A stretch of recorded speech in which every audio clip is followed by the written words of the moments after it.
Hello, everyone, and welcome to Talk Nerdy. Today is Tuesday, August 22nd, and I'm your host, Cara Santa Maria. Now, the reason I didn't post this episode on Monday, August 21st, is because Monday, August 21st was a very, very special day. It was the day of the North American eclipse, and I didn't want this episode to be eclipsed. Hardy har by the eclipse. But really, I was super lucky. I got to come up to Central Oregon and I was able to observe the eclipse in all its glory. I was actually in the path of totality. I had an entire minute and a half of totality to observe the eclipse. And it was actually a really special experience because I was invited to come up to Oregon by National Geographic and Airbnb, who together partnered to do a live stream on the internet. So I was live streaming during this absolutely incredible event. You can actually watch that live stream anytime you'd like. If you go, it's actually obviously archived now, it's no longer live, but all you have to do is visit facebook.com/National Geographic or youtube.com/National Geographic, and you can watch that stream. I co-hosted it with former NASA astronaut and Space Shuttle Commander Terry Virts. And you guys, I'm not going to lie, I cried. It was incredibly emotional. It was really intense. It was beautiful. It was a little bit scary. It was all of the feelings. And I just, today was a really big day. So I'm recording this super late at night, right at the end before I go to sleep. This will be airing on Tuesday morning for your enjoyment.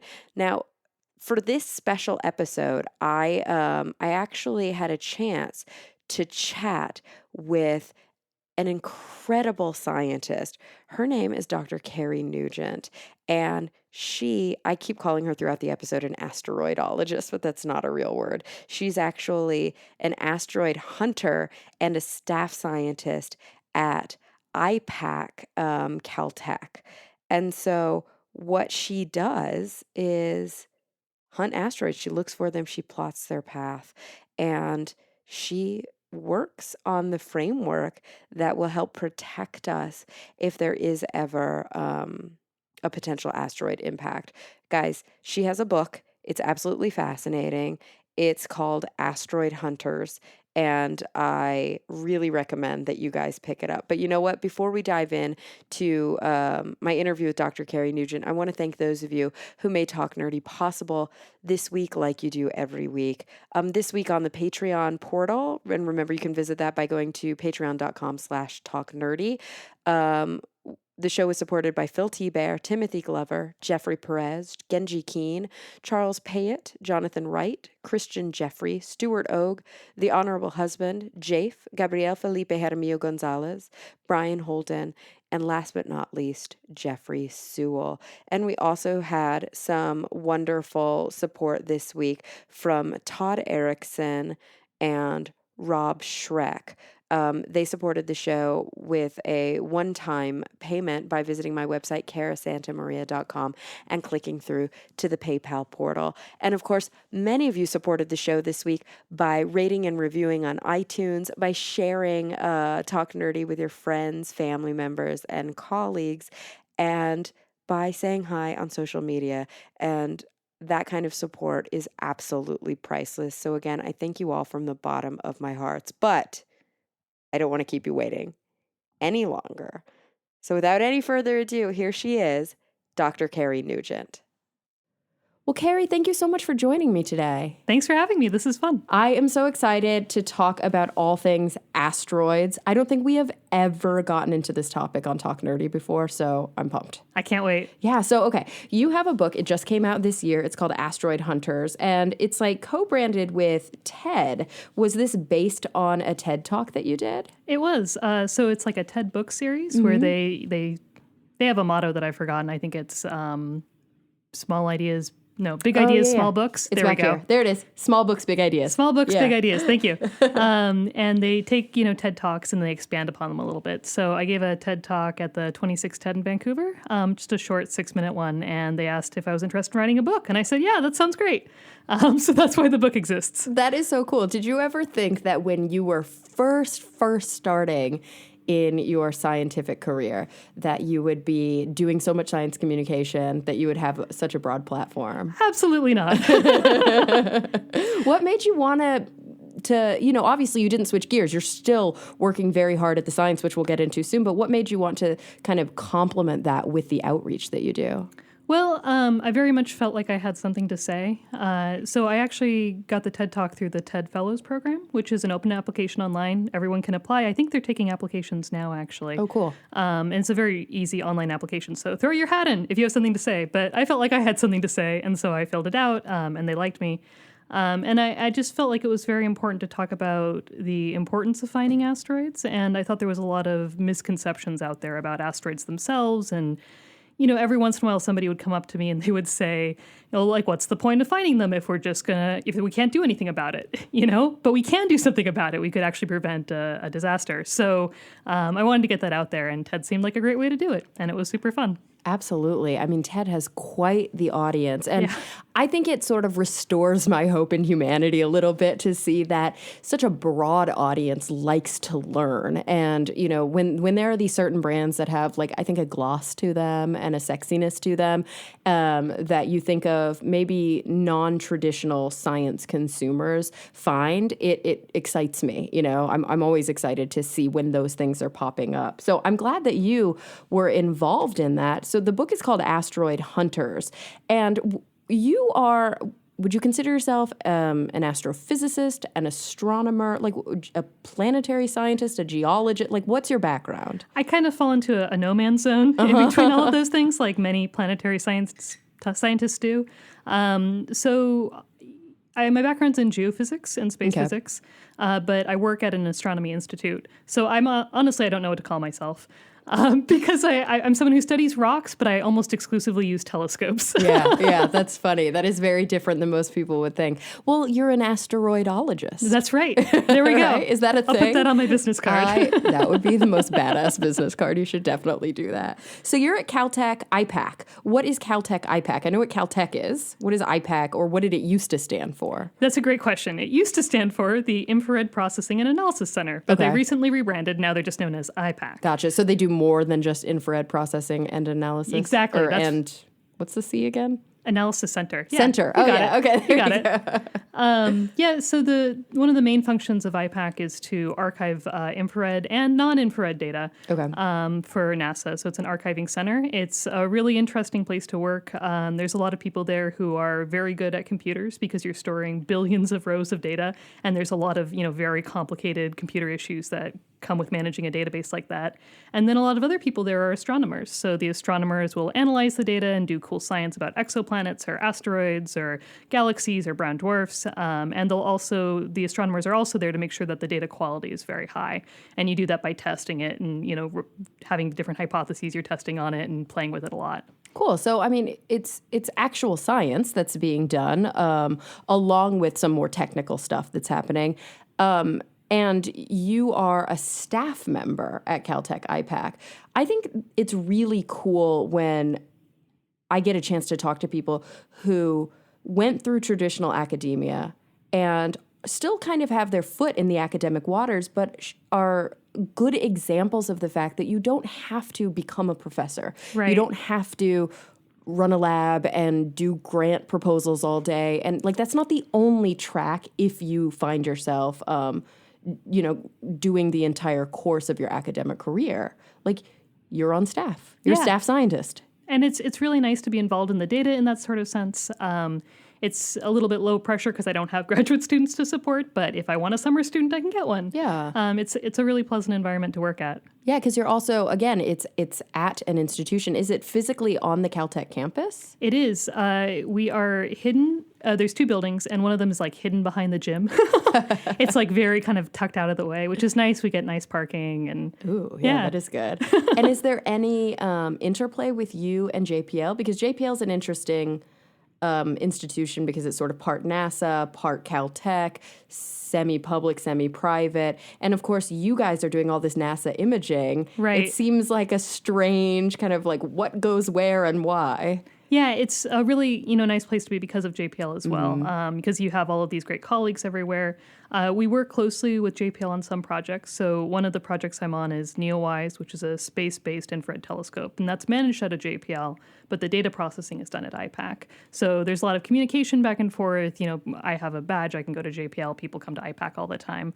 So there's a lot of cross-communication there. That's so cool. Oh, what a fun job. Yeah. You are an asteroid hunter, like in kind of the realist sense of the term. So let's talk about what that means. I think the first thing that has always kind of bugged me, I'm sure at some point in time, like when I took astronomy back in undergrad, right, because I took a totally separate science track, at some point in time I knew the difference between an asteroid and a meteor and a meteorite and a meteoroid and all of those things, but is sometimes an asteroid a meteor? Is sometimes an asteroid not a meteor? How do we define these things? That's a great question.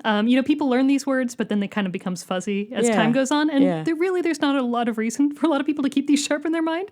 So I get it. But a meteor is a rock or a piece of metal that you can hold in your hand that's landed on the surface of Earth, and it's come from an extraterrestrial source. So you can have meteorites that are made out of asteroids, and most are. And then there's a couple of meteorites that we believe are moon rocks, and a couple of meteorites we believe are Mars rocks. Gotcha. I think I have specimens of all of those at Nice. this point. Yeah. I have a decent meteorite collection. And so I kind of was always aware that if a meteor hit Earth, or if anything hit Earth and made it through the atmosphere and didn't disintegrate and actually was found on the ground, that was a meteorite. That's right. Right? So when it's still out there in space, what makes it a meteor and what makes it an asteroid? So a meteor is when it's kind of traveling through the atmosphere and like lighting up. So like you can say like, oh, I saw a meteor last night. That's a shooting star. Yeah, shooting star. Okay. That's which is not a star at all. That's right. But these things were kind of historically named. It took a while for people to put all the pieces together that meteorites were actually asteroids. And so instead we just have weird nomenclature for everyone to get confused about. I see. So an asteroid, though, by definition, is not a Mars rock or a moon rock or a rock from a specific... Wait, but it could be, couldn't it? Yeah, that's a really great point. To my knowledge, there has been no asteroids that... all asteroids are kind of assumed to be from this kind of leftover building blocks of the solar system and kind of their own separate thing. Mm-hmm. But one could imagine that, if hypothetically the moon got blasted by something big and big rocks came off of it, then would those be asteroids? I don't know. Yeah, that's so. And could some of the asteroids have been formed when the moon was formed or formed when Mars was formed or even the Earth, so it's still made of the same, I guess, primordial stuff. Yeah. But we think of asteroids as being somewhat orbital, right? Like I know there's a belt. There's a belt sort of in between the inner and the outer planets. And then isn't there another belt like way out there? Yeah. So the asteroid belt, as you said, in between Mars and Jupiter is where most of the asteroids are. Okay. And then beyond the outer planets is the Kuiper belt. Mm-hmm. Those are usually called Kuiper belt objects and not asteroids. And there's debate over that. And then way beyond that, we think there's an Oort cloud as well. There's also kind of asteroids hanging out everywhere. So there's asteroids that are near Earth. We call those near-Earth asteroids. There's asteroids that hang out in Jupiter's orbit, a little before and after its orbit in the Lagrange points. Those are called Jupiter Trojans. So there's kind of scattered ones everywhere. We've all got different names for them. Mm-hmm. And where you kind of make the line between like a trans-Neptunian object or an asteroid is kind of fuzzy. And in general, we call these kind of small rocks just minor planets is a big catch-all for everything. I like that. Minor planets. Yeah. That helps with the Pluto debate, too. It does. Yeah. we scoop Pluto up in there as well. Yeah, I like that. Which makes perfect sense because there are things in the Kuiper's belt that are like bigger than Pluto. So it seems a bit weird that Pluto would be a planet and the other things aren't. So there are dwarf planets now or, like you said, minor planets. That's helpful. But are asteroids always, we think of our planets as being relatively, like I'm using air quotes, but for all intents and purposes, on at least a human time scale or even an Earth time scale, we think of these things as being somewhat locked in their orbits. They're not going to fall out anytime soon. The sun's not going to gulp them up. They're not going to crash into another planet. Are asteroids like all across the spectrum or are they all pretty locked in orbit as well? That's a really fantastic question. And it kind of depends on which group of asteroids you're thinking of. So if you're in the main belt, your orbits are really locked in, as you say, for millions of years. And they're just going to chill out there for a long time. Cool. If they're in near-Earth space, they're kind of in a region where there's a lot of planets, not only Earth, but Mars and Venus and Mercury. And those have shorter timescales, shorter lifespans. And eventually, those aren't in particularly stable orbits. They're stable like on human timescales, but astronomically, in 10,000, 100,000 years, they may end up hitting a planet or hitting the sun or getting ejected entirely. And is that because of like just random coincidence? They're sort of not locked into orbit, and so they'll eventually just bump into something because it's in the way? Or is it because of these gravitational forces? Like it's actually, finding its way towards a body that has a lot of mass? That's a great question. I think the best way I can explain it is that, all the inner planets have their own gravity. And and if you're kind of traveling in that region, chances are you're going to get close to a planet eventually. Everything's all moving around the sun at different speeds. And it's pretty close together, right? In cosmically. Kind of, yes, exactly. Exactly.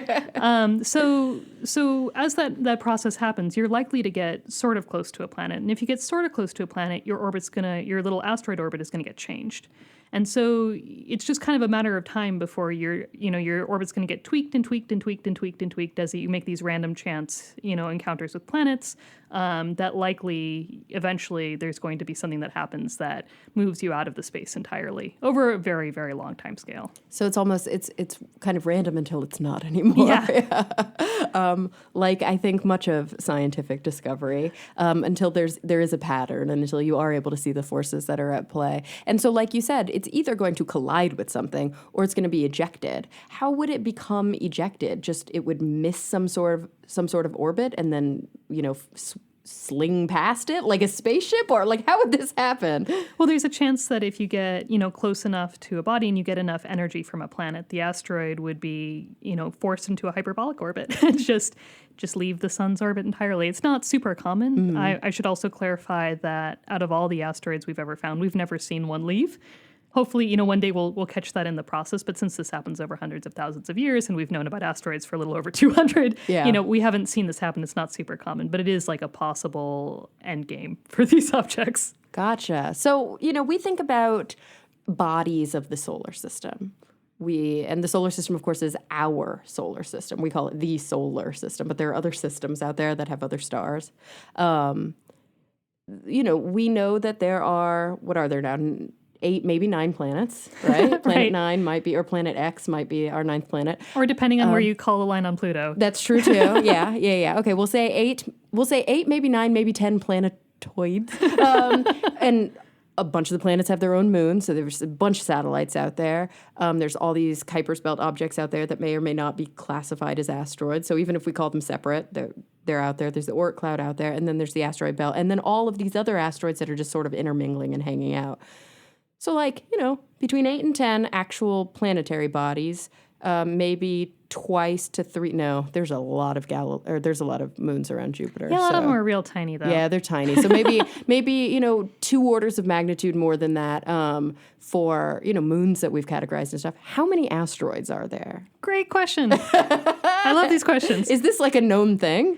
So there's like estimates of the total number of asteroids, and just like everything else, there's kind of more precise estimates for how many near-Earth asteroids there are because we're a little bit more concerned about those.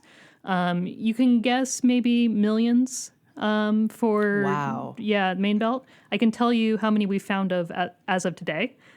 So we're recording this on August 1st, and I went to the website www.minorplanetcenter.net, which is the authority for these things, and the all-time number of known minor planets is 734,247. Oh, yeah. I'm sorry, 274, my bad. Gotcha. So it's definitely safe to assume that there's probably more than a million. Yeah. I mean, these are things that have actually been observed somehow and documented. Observed, known orbits, we keep track of them. These are the ones that we have found and keep track of. Have we ever lost one?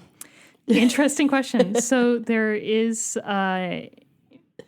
lots of stories about this, but in short, yes, sometimes there's been ones that have been observed for one night, and it hasn't been observed over a long enough series of time to get an orbit. The Minor Planet Center keeps track of those as well in a file I think they're now calling a single apparition file. So there are ones that haven't been associated with orbits, but we still hold on to those observations, and there are people who always try to like look there to make sure, maybe I found this new one. Have we seen it before? Gotcha. Yeah.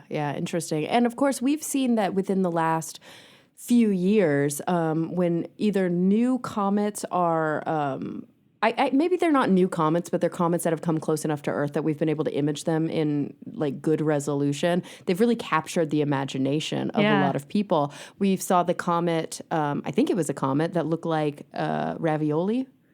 That one was really big in the news. I totally missed that, but I want to Google that now. Or something. I'm going to see if I can find its name. It's like going to be some like weird number name. I'm actually going to Google it. You guys are going to do this with me. Comet that looks like ravioli. How could I have missed that? I love ravioli and comets. It's a moon. Yeah, that's why you missed it. It's one of Saturn's moons. Oh, is that Pan? It's Pan. Okay. But what about, was Rosetta a comet? No. Rosetta was the mission that went to the comet. And what was the comet called? Churyumov-Gerasimenko. Yeah, that's why they call the mission Rosetta. Yeah, also known as 67P. 67P. And so this one has some really beautiful images around amazing. It. Is this one of the best imaged comets we've ever seen? Yeah, there's been a couple other comets that have been imaged, but I remember when we got those first images from Rosetta, and when I say we, I mean like I was watching them on Twitter like everyone else. Yeah. I'm not involved in that mission, but it was just jaw-dropping. It's such a weird body with its kind of scalloped surface, and I was just floored, and I still am. I think it's just really, really cool. High five, ESA. That was great. It's stunning. So yeah, that's European Space Agency that did that. And so is this the only time, or has this happened a lot of times, where we were able to send a spacecraft close enough to a comet to kind of, as they say, rendezvous with it? There's been a couple of comet missions, including IPAC, but the Rosetta mission was the first one that had a little lander on the comet. And so that was the unique thing about them. You may be familiar that the mission had all these kind of really fun YouTube videos that were like cartoon characters. It was kind of like a storybook, and they had like the animated Rosetta and the animated little probe Philae, and it was like kind of like a bedtime story for kids, and it's really fun. I really love them, and they kind of was like, these are your grandfather. They showed like what was imagined to be kind of like a family photo album, being like showing the old ones, which was pretty fun. Anyways, those are worth looking at. They're very, very cute. I love that. That's so great. And, to be able to learn so much about basically a giant hunk of rock that's like hurtling through space really fast is important, especially when it's very, very close to us. Was Rosetta in a pretty stable orbit? Yeah, comet orbits are slightly more unpredictable than asteroid orbits because basically they have these giant jets on them that act like rocket engines. And so when a comet gets near the sun, the frozen water ice, the frozen dry ice on the surface sublimates, turns to gas, and that expelling gas takes some dust with it, and that's kind of like a tiny little jet. Yeah, and it looks like a tail. A lot of people call it the tail. That's right. Like Halley's Comet, I think, is a famous one that a lot of people have heard of. So how is that the difference then between a comet and an asteroid, or is a comet a type of asteroid? So I almost want to say they are a type of asteroid to irritate my comet colleagues, but it's not. They're their own separate thing. Comets are generally defined as things that have either a coma, where they kind of puff up and have like a sphere of dust around them, or a tail. Because they have these volatiles on their surface, like the dry ice or the water ice.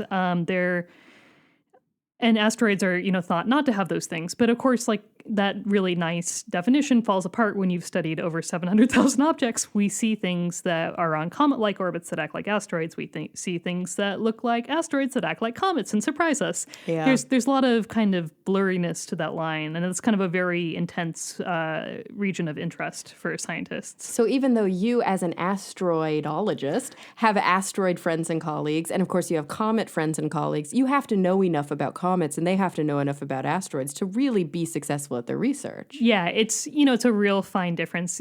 When you get into the weeds of any discipline like this, you have these kind of fine differences between, I study comets and asteroids, but there's a lot of overlap between the two. Gotcha. So when we think about kind of the Armageddon, event where an asteroid could hit planet Earth, and it's on a collision course, and what do we do? Is that really only asteroids that have that capability? Could a comet hit planet Earth? A comet could certainly. Okay. So, and it's the same sort of I guess, observation and warning and what do you call it? Like the same sort of plan that we would have to come up with for both. Yeah. I think the response plan would vary if it was an asteroid or a comet. But yeah, it's the same monitoring system. There's a lot of overlap between the two. And is Caltech IPAC involved in, I mean, is part of the reason that you are cataloging all these things, looking at all of these images, making sure that you're tracking them all the time to ensure that, what happens if one of them's coming at us? Well, personally, that's part of my motivation. So I think it's very important to find these things. I think that it's a unique situation we're in, where an asteroid impact could be the first natural disaster that we have the technology to prevent entirely. We can't even predict when earthquakes are going to happen, outside of this kind of vague, like in the next 100 years, you might get something of this magnitude. And I'm not trying to slight earthquake people because it's a very complex system and asteroids are a lot simpler than that. But for, even like hurricanes, hurricanes are very difficult to predict just a week out. Yeah, and even if we do predict them, we can't dissipate them. That's right. Like we just tell people to leave. We can just get out of the way. Exactly. So maybe we can protect lives, but we don't protect property damage then. That's right. Yeah. But with an asteroid, if we had significant warning, ideally around the time span of decades, we could do something about it. And we can predict where asteroids are going way far in advance. So for most asteroids, we know where they're going to be with good accuracy for 80 years in advance. Oh, wow. Which is great. And for some very well-studied asteroids where we've seen them go around the sun multiple times, where we've studied them with radar as well as with telescope images, according to John Giorgini at JPL, who does this type of work very well, he says we can predict some of those out to 800 years in advance. And 800 years is crazy because I can't predict anything else for 800 years. Yeah. I don't even know if English will be the same. That's true. Like it's a little hard to imagine how long 800 years really is. You think about 800 years in the past, that was the year 1200. Like, right. It's like we're like Beowulf time, exactly. Right? Yeah. It was like a really long time ago. All right, guys, let's get back to the show. We're predicting these things. We're trying to understand their paths. We're trying to understand what makes them stay in orbit, what makes them, become a little bit more, volatile is the wrong word, but a little less stable. And we're logging them all so that we can, obviously increase our knowledge, understand our cosmic neighborhood, know more about, I think, cool history that's been written about observations, but also know more about the future. But again, like you said, and this is a passionate angle for you, to help prevent potential disaster. Yeah. So let's talk about that disaster, because that is a very interesting thing to me. I've had a couple people on the podcast before. I had Phil Torres on the podcast. I've had two Phil Torreses, so I'm going to say the second Phil Torres, not the entomologist, but the eschatologist. He's a philosopher who studies end-of-life scenarios. And I've also had Phil Plait on the podcast a couple of times, and he, of course, wrote a book about asteroids coming at us quite a while back. And we've talked about these kind of things. Like, this is something that could wipe out humanity. It's something that could wipe out most of life on Earth. It has happened before, where thousands of species were taken out in one fell swoop. It might not have happened as fast as we thought, but, we do think it was heavily involved. So let's talk about that. Let's talk about the actual risk. And let's talk about maybe some historical, not to put you on the spot, because I don't know how strong your asteroid history recall is, but we have had these quote unquote near misses, right? Right. I hate that phrase, near miss. Isn't it just a miss? It's a near, so is a near miss a hit? A near miss should be a hit, right? I feel like a near miss is like when it like misses you, but you can like get a whoosh. Exactly, right? But then that's not a near miss. That's an actual miss. Yeah, it's just an actual miss. It's a close by miss. I see it. Yeah, okay. But we've had near misses and we've actually had real impacts. So maybe we'll start with our own time frame, right? In the amount of time that I've been alive, that my parents have been alive, have we come close to having an asteroid impact? Yeah. Well, there's two within the last couple of years. So one was in 2013, Chelyabinsk, impacted over Russia. There was all this dash cam footage that I'm sure you're familiar with. It's incredible. And also, so funny, the Russian dash footage, because like people would just not even seem to care. There were so many dash. They're like, oh, there's traffic. Like they weren't even. Yeah, there's like, I know exactly the one you're talking about. There's like a person and there's audio because the radio's playing and it's like this like jazzy music and they don't say anything. There's like this thing blows up in front of them. It's brighter than the sun. Like it's this huge cosmic event and they just like take a right. They like put their blinker on. It's amazing. It's so good. It's so good. It's so good. But of course, other people were like, what the hell is happening? Yeah. Because that must have felt cataclysmic at the time. Certainly. Yeah. Certainly. And so there, I use this footage in talks all the time, public talks. And I'd been using it. And I didn't know what they were saying because I don't speak Russian. And we happened to have a student in our lab this summer after this happened. And so I asked her, I was like, Greta, can you translate these for me? And she did. And, we're in a professional work environment. And maybe I shouldn't have asked her to do this, but like... The swearing is very graphic. Like the Russian swearing is like, it's not just like an F-bomb. It's like descriptions of like things done to sisters. Oh, no. And I was just like, oh no. And she was like, she kind of cleaned it up a bit, but I was like, yeah. So then I was like worried, like, and I was like showing this in public, like this horrible cursing. But anyways, that's so funny. Yeah, they it's were like, does freaking anybody out. speak Russian out there? So I apologize in advance. Like cover your children's ears. Yeah, I mean, of course they were freaking out because they were like, am I going to die? Like, I've seen this before in Hollywood movies. And did it actually impact the Earth or did it just beautifully break up in the atmosphere? So it broke up and then that had that flash of light that first YouTube video caught. And then there was about a 2-minute lag and then a big shockwave came through that injured a lot of people. This was in February in Siberia. So a lot of people didn't go outside to look. They stayed behind a glass window and then it shattered in on them, unfortunately. So there was a lot of injuries. One guy lost a finger. And then a portion of the original object survived and crashed into a local lake. They have that has been hauled out. That original object was relatively small by asteroid standards. It was about 17 meters across. That was the prediction of how big it was when originally. It first... Okay, yes, gotcha. Yes. And I usually compare that to about the size of a convenience store. Huh, interesting. So that's still like crazy big, but big for people. Big for people, but also the atmosphere is there are a lot of forces at play, right? And so how big was it when they were able to find it in the lake? The thing in the lake was you can see photos of it. I want to say like a couple meters across. Okay. So it's still pretty big. Still like pretty big enough that it had, come down. Maybe like small car size, but more dense. Yeah, if it had come down in like a populated area, there would have been fatalities probably. Possibly. It was very lucky there weren't at that particular location and time. And then you kind of bring up another good point where this was a rocky asteroid. Some asteroids are made out of metal, most are made out of the rock. And this rock was able to break up in the atmosphere a bit. If this had been made out of metal in the same size, it would have again been far worse for them. Wow. Yeah. And so it's coming down crazy fast. The atmosphere slows it down a bit. That's why it's so bright and beautiful and causes a horrible shockwave. But it's still coming pretty fast. So it hit a lake, and a lake is already sort of a crater-like, structure. Did it crater it out anymore? It didn't. By that time, it was going relatively slow. Gotcha. Siberia in the winter, this lake was actually covered in ice, and it did punch through the ice.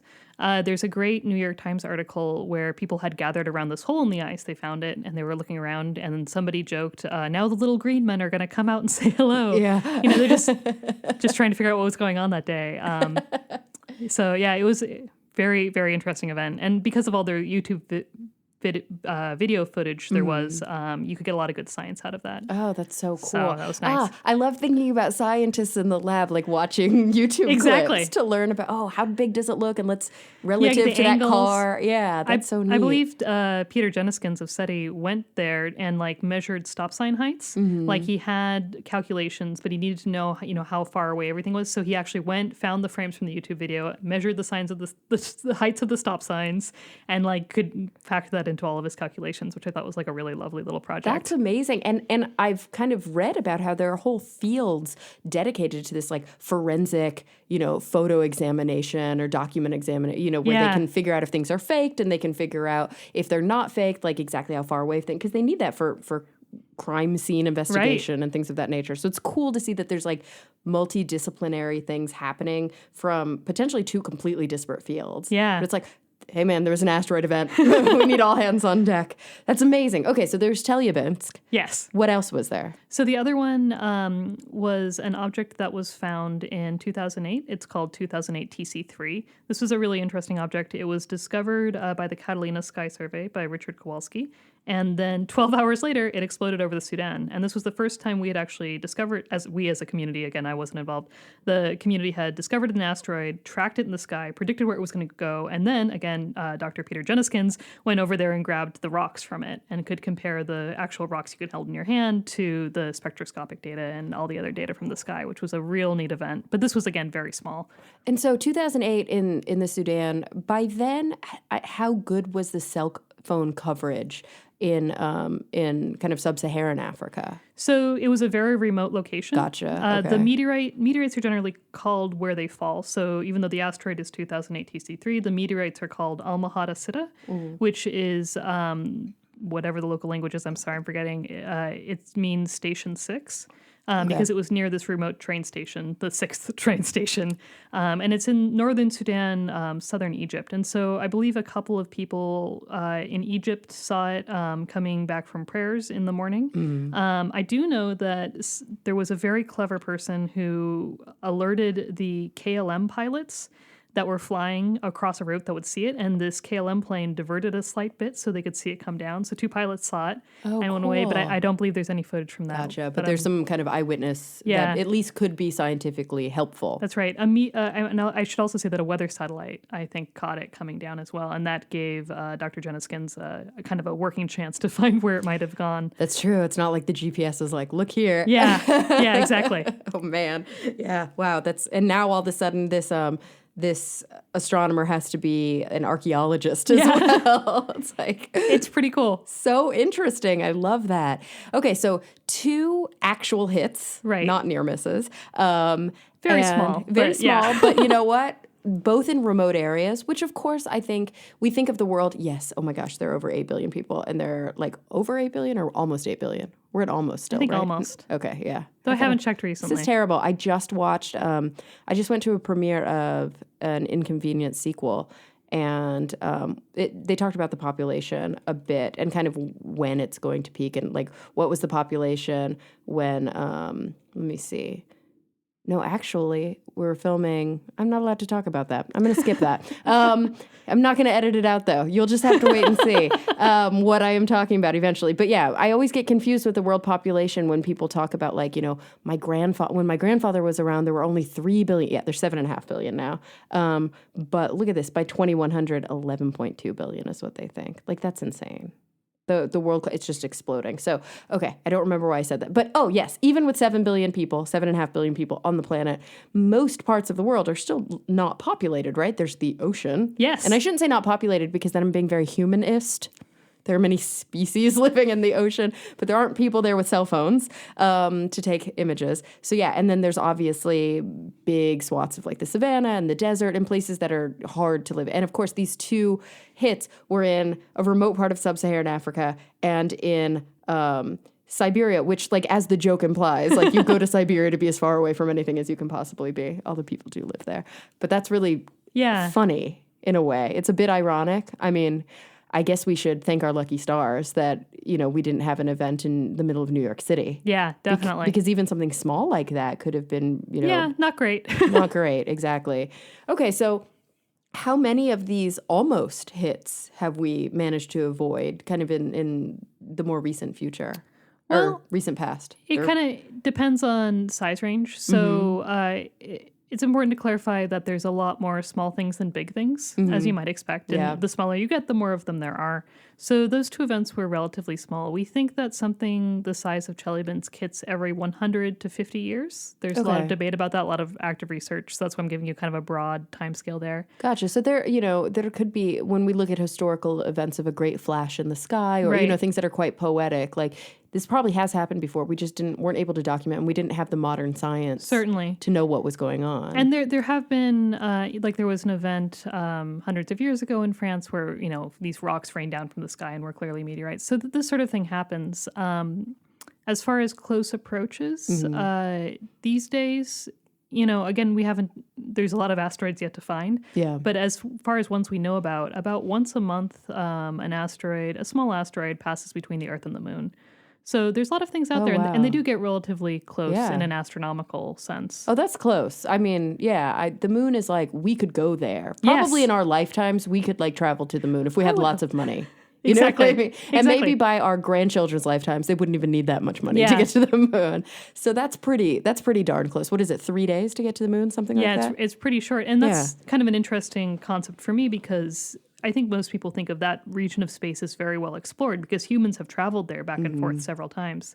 But since we don't know all of the asteroids, we don't actually know that space very well because there are these occasional passes of asteroids that happen in between that region. But there are no sort of locked orbits between us and the moon.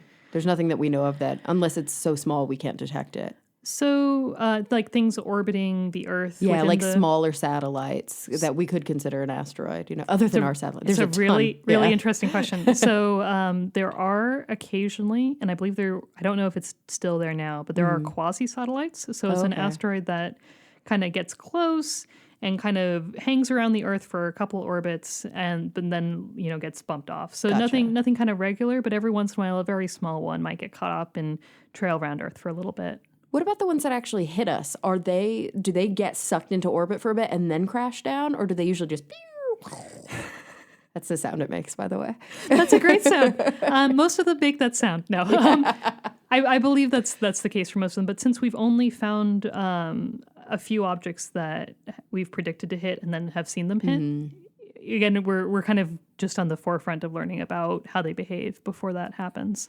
But there are, of course, famous historical events that maybe, we couldn't document scientifically then, but are able to use some of this, I don't know if you would call it paleontological, geological, obviously, information to learn more about it. So I have a couple of little pieces of asteroid, my prettiest ones. One my boyfriend gave me for Christmas one year, along with a McQueen bag. I'm a very lucky girl.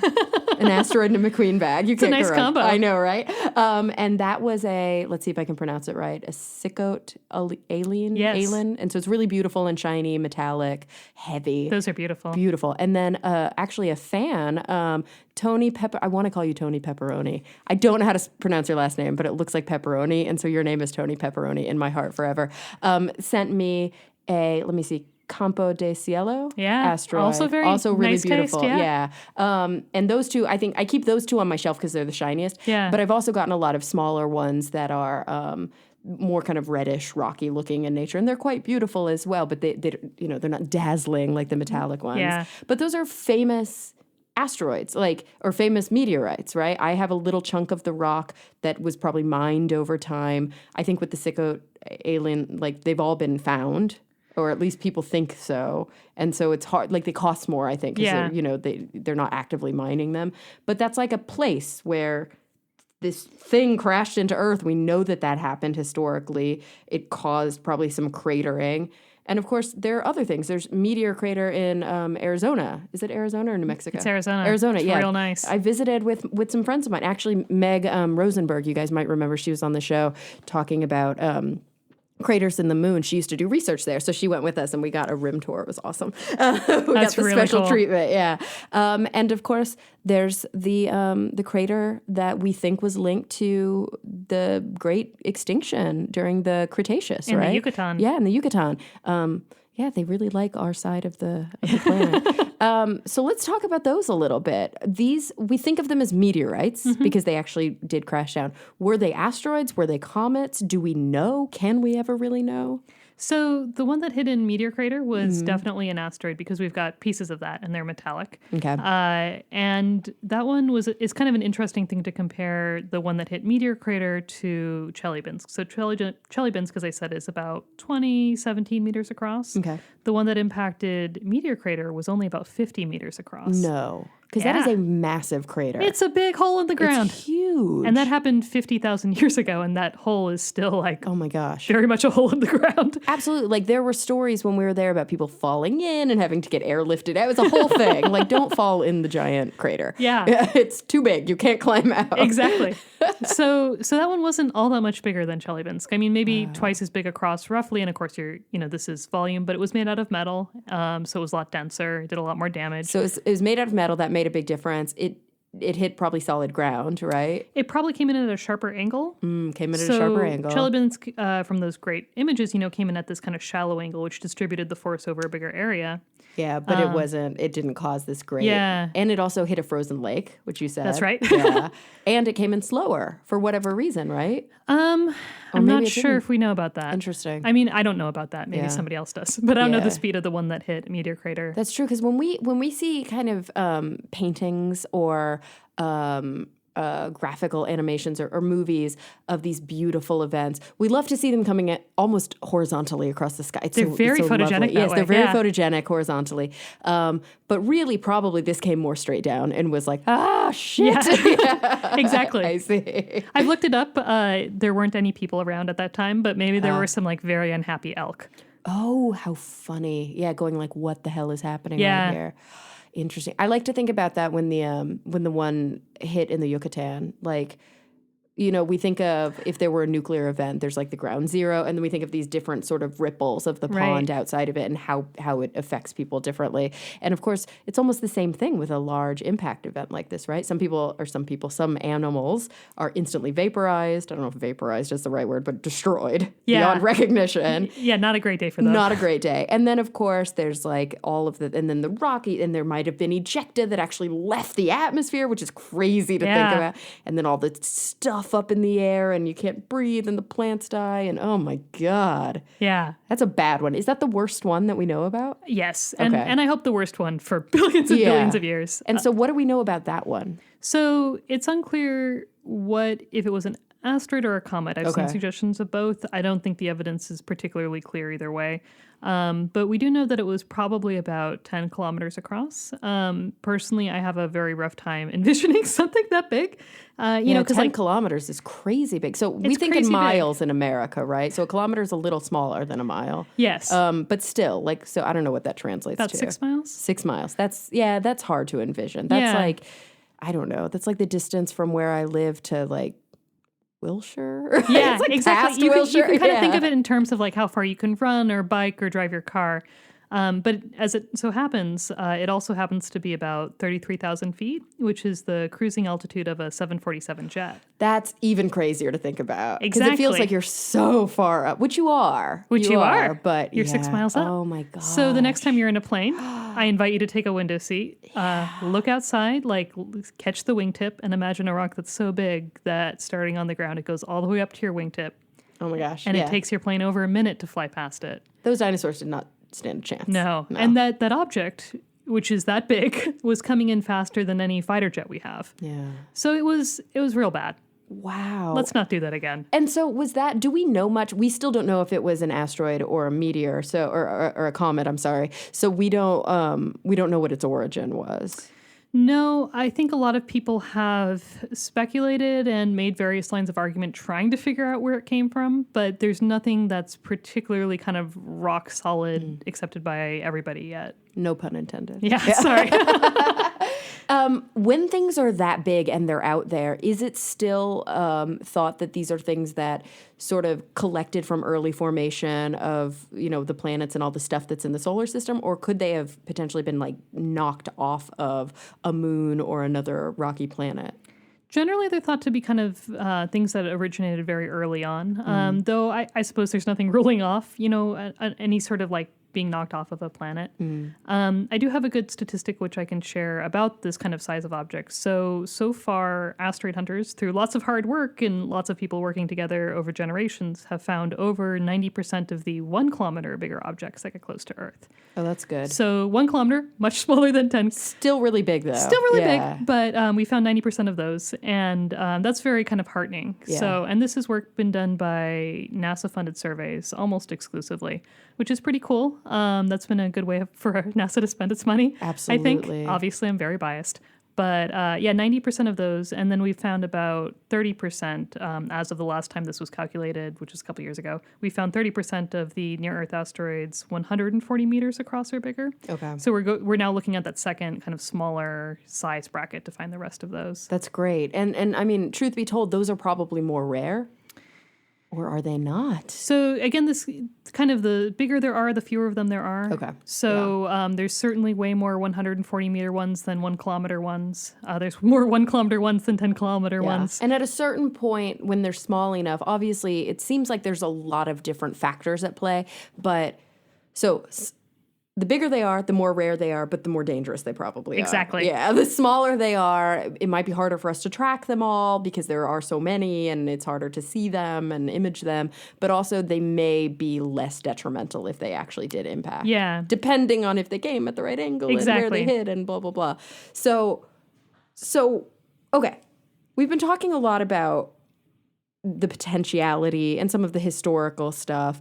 I don't think there's a real, existential risk that an asteroid the size of the one that, crashed into the dinosaurs is going to hit us anytime soon. But something could come in, like Chelyabinsk, and it could potentially come into New York, LA, Paris, London, Sydney, like a really large city, Moscow. It could be very dangerous. So the question is, you do all this amazing work, you catalog these things, you keep track of them. And like you said at the very beginning of the podcast, people will ask you, well, what's the point if we can't do anything about it anyway? And we're just doomed to die. But so what could we do about it? So great question. If it was a real small object, like a Chelyabinsk-sized one, the best option may just be to evacuate. Mm-hmm. But if it's something bigger, like 140 meters, there's a couple of different paths to take. And, this isn't...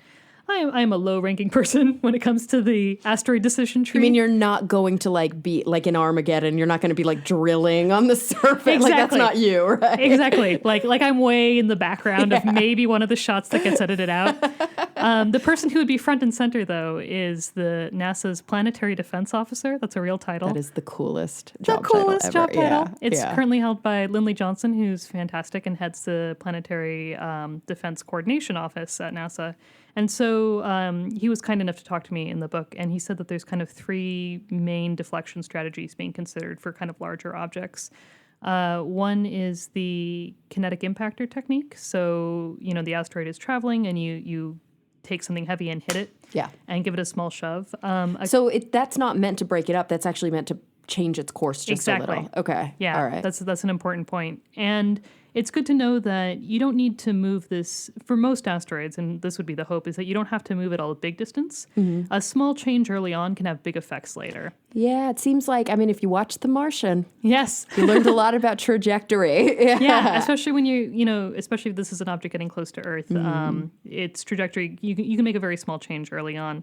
So that's one option being considered. Another option is a gravity tractor. So you put something in orbit around the asteroid, and it slowly uses that gravitational attraction to tug it off its course. Oh, interesting. This is really nice because it's kind of slow and controllable. It's also nice because some asteroids are what we call rubble piles. And that's what they are. They're just piles of rock. And they're relatively small with very weak gravity. And they kind of have dust, and they're kind of very loosely held together. And so you can imagine that if you were to hit one of these rubble piles with a kinetic impactor, it might just absorb it. You wouldn't know exactly how it was going to react. Yeah. But if you have a gravity tractor, you can keep it all intact and just tug it out of the way. Ooh, so it's kind of like, my analogy is going to be, it's the difference between a bullet and buckshot. So buckshot could potentially be really damaging because there's so many of these things together. That's right. And you want to keep them controlled. You don't want them spraying out everywhere. Okay. Especially if you can't predict it. Yeah, exactly. That'd be bad news. And so when you say, did you call it an orbital tractor? Gravity tractor, which is like the cool. It's like this is Star Trek right now. I'm loving this. So would it be something with like engines? Like it would be a rocket that you would shoot up, or? Yeah, I believe and again, this isn't my particular specialty, but I believe it's like a very heavy orbiter. Okay. That would have rocket thrusters on it to kind of scoot it. Yeah, because you'd have to be able to, at least to some extent, control it, right? Yes, exactly. Because you can't just hope it's going to fall into orbit. You have to kind of make it fall into orbit. Yeah, you have to make it fall, and then you have to change the gravity tractor probe's orbit to tug the asteroid off. Yeah, it's real nice. I love this. It's very elegant. Yeah, it is very elegant, and it's almost like a net, but it's like this cool physics net. Yeah, exactly. I love that. I love that. And then the last seriously considered technique is, your Bruce Willis scenario with nuclear detonations. So that's actually landing on it or shooting something at it, probably? It would be, I think what is being considered now is that you would detonate a nuke next to the asteroid, and again, hope that the nuke would give it a hard shove. And this is just because a nuclear detonation is just a huge source of energy. And if time was short, and you just needed a huge source of energy, that may be what you would turn to. But how scary to have to launch a nuke, right? Yeah. Like, because it seems like once it's like out of our atmosphere, like, great, do your nukey thing and awesome. And because you could send something that's quite small that has a lot of power. And yeah, it seems really smart. But, we don't often have failures in launches, but it happens enough that would be a real fear, I think. Yeah, and from the kind of purely asteroid side of it as well, there's a lot of unknowns, a lot of variables when it comes to that. We wouldn't know exactly how an asteroid would respond to that. So it's not as elegant as the other ones, but I believe it is considered if we didn't have a lot of time. But then you're just making a radioactive asteroid, right? Like, that's probably not a good idea. That's true. But you're right. I mean... worst case scenario, obviously do what we can do, especially if there's a really, really large thing coming at us. Exactly. It's like, it's all about risk benefit analysis and making those kinds of decisions. But how cool to know that these are viable techniques. Yeah, right? Yeah, that legitimately could happen. And that, yes, this work that you're doing is not in vain. It's not in vain hope not. Anyway. Yeah, that's the thing. I think there is a lot of misperception about even basic science, that somehow it's not important if it can't cure cancer. Right.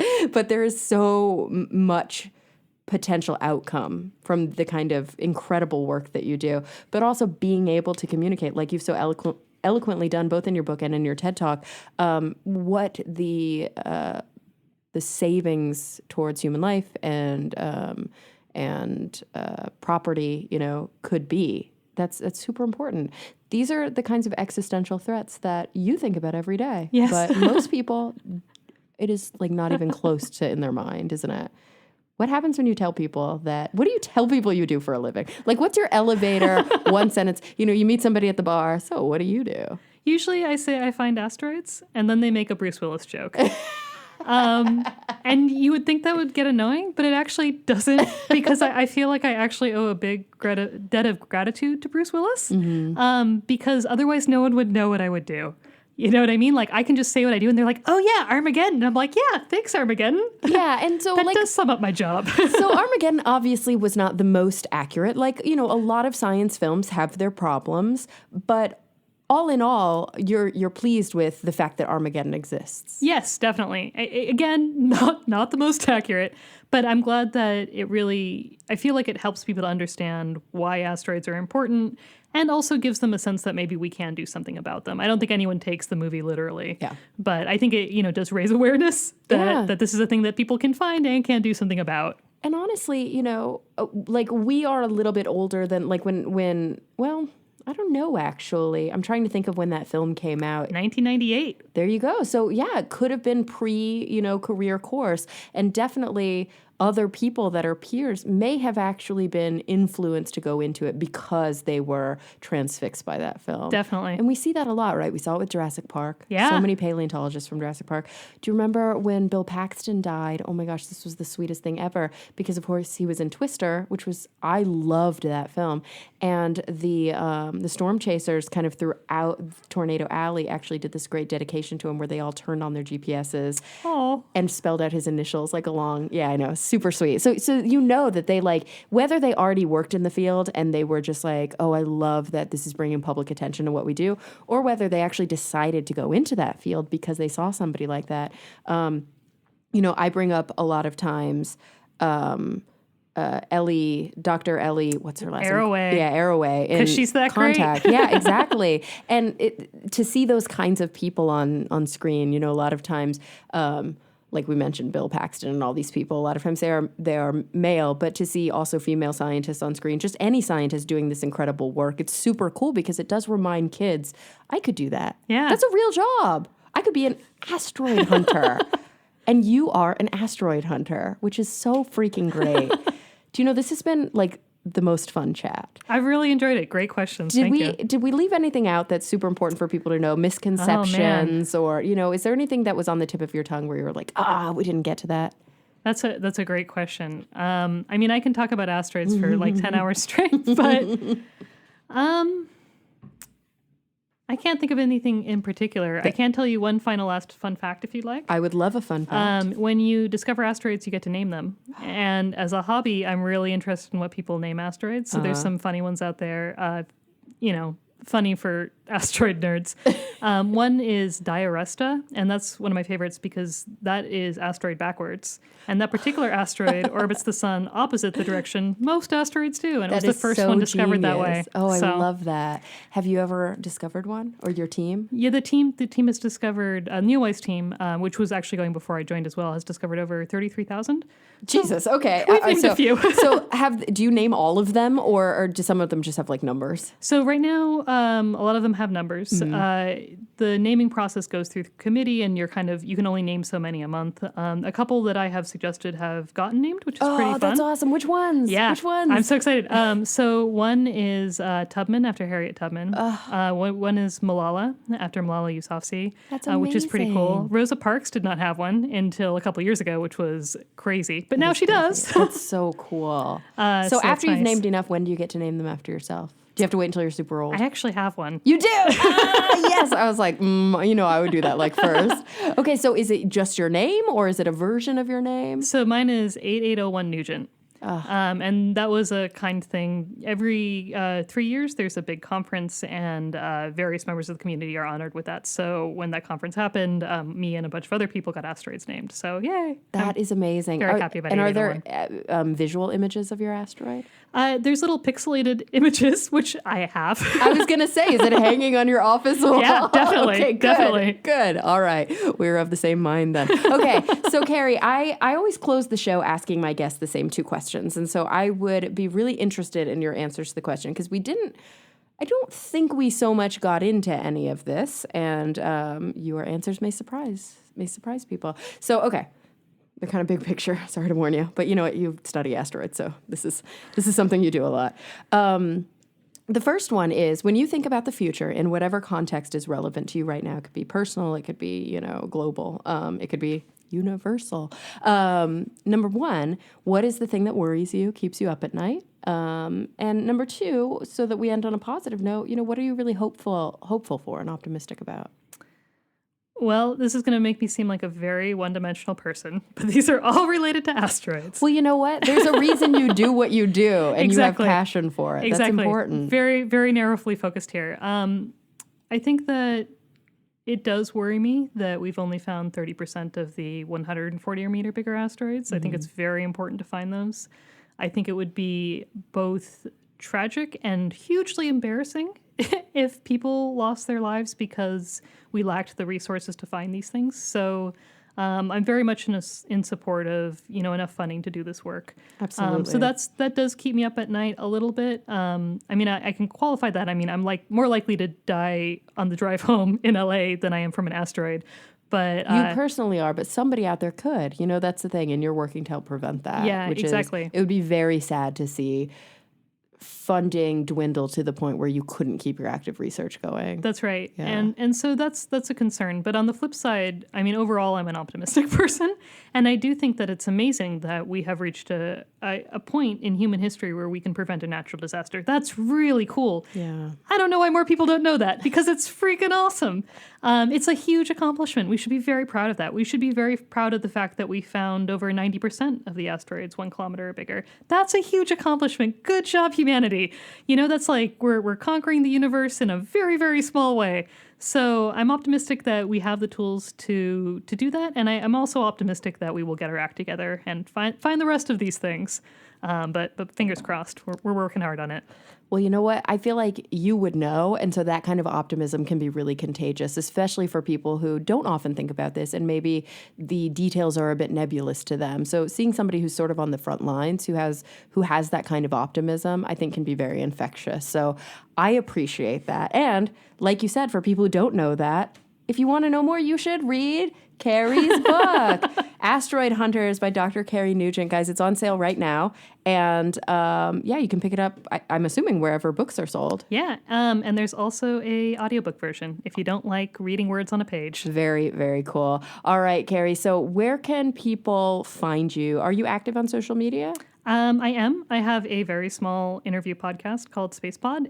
Space Pod. And do you talk about, is it like one-on-ones? It's interviews with colleagues about their research, mostly cool. Planetary scientists, astronomers, a couple of engineers, very short. So that's at www.listentospacepod.com, all the places you find podcasts. And then there's also a Twitter account with that I'm on. So if you want to reach me, you can go to the Listen to Space Pod Twitter account, and I'm the only one there. I run it. I love it. All right, guys. So again, Asteroid Hunters and Space Pod. Check them both out. You won't be disappointed. Carrie, thank you so much for joining me. It was so much fun. Thanks. It's been a delight to be on your show. Absolutely. And everybody listening, thank you for coming back week after week. I'm really looking forward to the next time we all get together to talk nerdy.